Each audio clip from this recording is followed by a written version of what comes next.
Just win, baby. It's probably what you're saying today if you're a Michigan fan. Final score yesterday in Maryland, 31-24.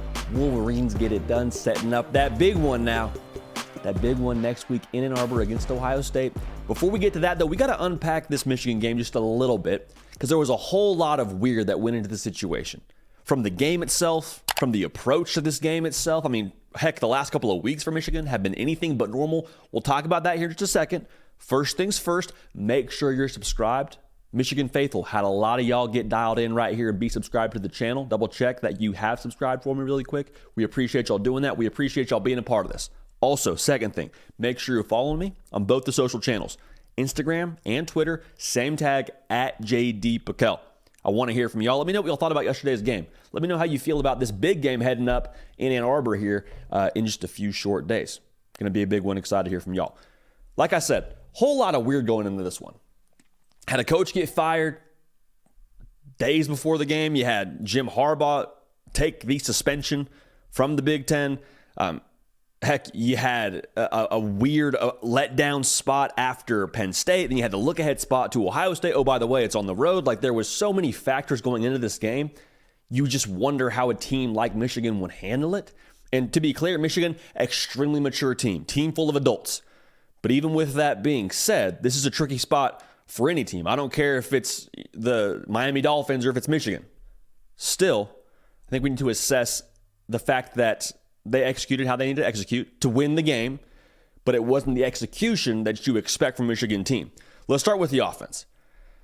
Saying they were bad feels harsh, but they were off. There's no way around it. They still ran the ball relatively well, 45 carries for 150 yards as a team, but they looked off. They looked off. It wasn't the dominance that we've been accustomed to seeing from this Michigan team. And I think the biggest point of conversation coming out of this game is how J.J. McCarthy looked.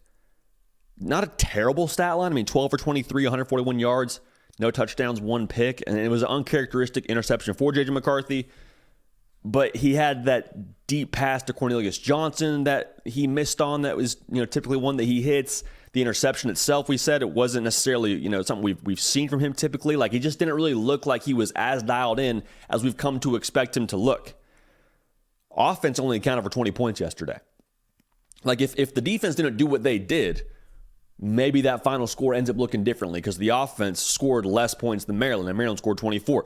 Now, the defensive touchdown and two safeties is why Michigan won that game. Defensively, I don't think you can say enough good things. You needed more from that side of the ball on this day, and you got more.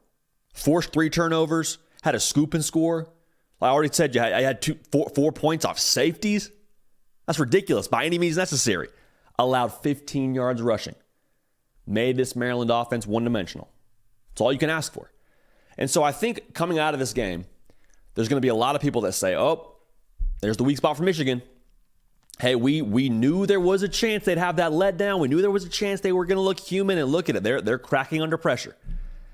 Is it more likely that Michigan got exposed offensively and they're just not any good? Or is it more likely that what we've seen to this point in the year from Michigan is real, and this was just a very difficult spot based on the letdown, the look ahead, all the things going on around the operation? I would probably side a little bit more with that train of thought. Because I think we've seen over the course of this season and last season, we know who Michigan is. The NFL knows who Michigan is based on all the guys they're going to draft here in a couple of months. J.J. McCarthy's a good quarterback. Did he have his best game? No. Do you have to have your best game every single week? Not when you have a defense like that.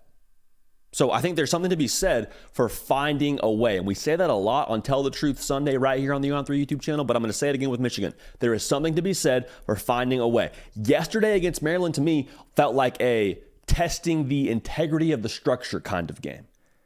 Because we've all seen it where people who do architecture or who work in cars or whatever, they'll walk up to that vehicle or to that structure and they'll kind of just give it a kick. Kind of give it a little shake, give it a kick.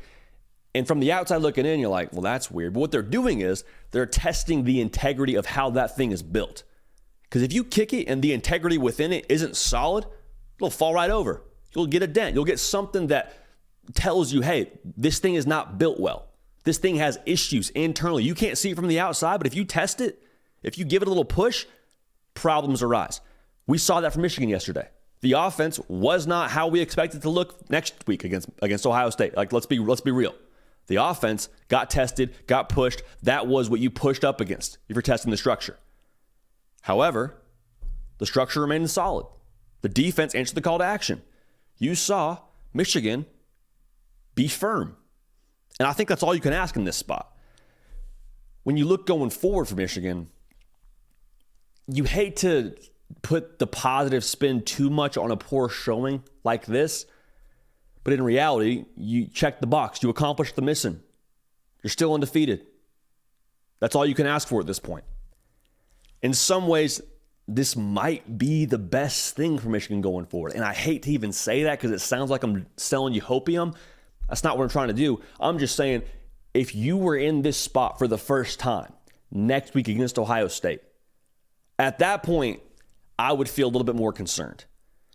Because when you're figuring it out against a roster that is, quite honestly, matching up with you well versus what Maryland's roster brought to the table, Michigan was able to recover in that spot. And now when they get to that spot against Ohio State, they'll know what it feels like.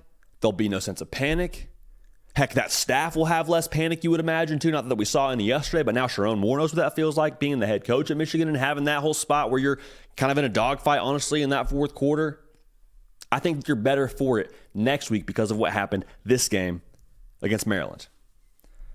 So it's all, we all know what it's about now. Sherrone Moore said it in his post-game speech to his team, like, you come to Michigan for a game like this against Ohio State this upcoming Saturday.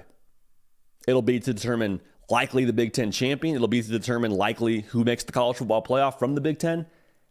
I cannot wait to watch it. But for Michigan, I wouldn't panic based on what happened yesterday. I wouldn't have too much concern based on what happened yesterday. Tested the integrity of the structure, gave it a little kick, thing held firm. That defense, Mike Sanders still, the way that he balled yesterday against that passing attack, like, can't say enough good things about your safety, one of your leaders of your football team, coming up big with 2 interceptions, man. Zero is a stud.